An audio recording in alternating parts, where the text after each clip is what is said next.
Now, it's no secret, oh, okay, that USB, Universal Serial Bus, has really stood up to its name over the past, I don't know, few years or so. I think it's a few decades now at this point anyways.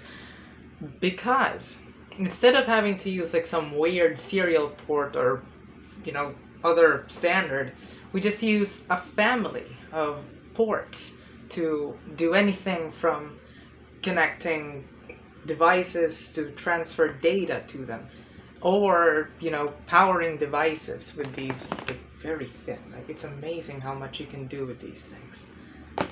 One of the main problems of its first iteration, though, this one, USB Type A, is its lack of reversibility. Now, USB-C has addressed this.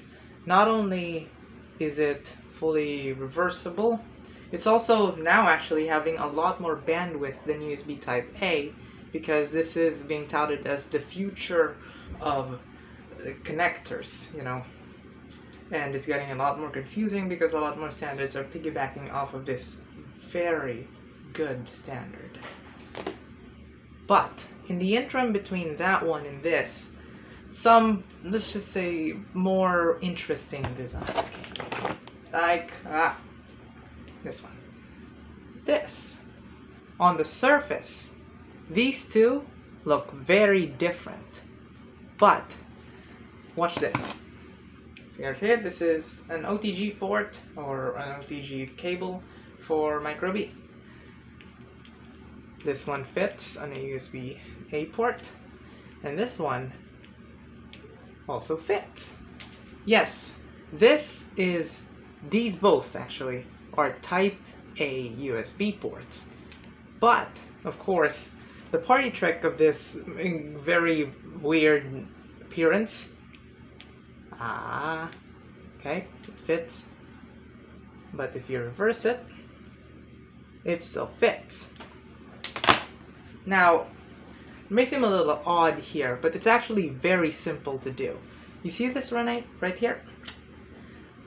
The USB Type A standard is basically just a housing and a PCB inside that actually contains the pins. Now, you can't really see it right now because I'm probably not even being focused onto it, but inside that is a pinout of 4 pins. And this one, well, just so happens to have 4 pins.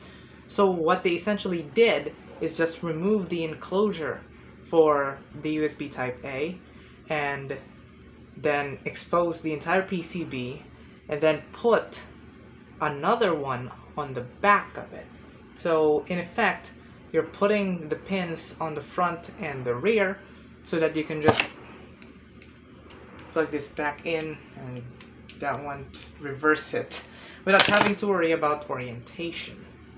Now that is pretty nifty.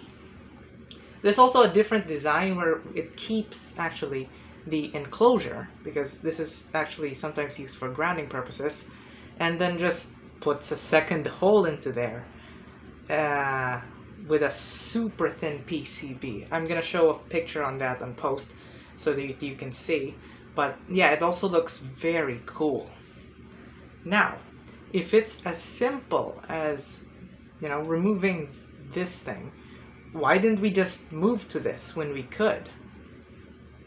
You see, what I think happened is that it's not cost, before anyone says it, because these two are about the same in price actually. Normal USB cable and then just this cool looking one, they're about the same in price.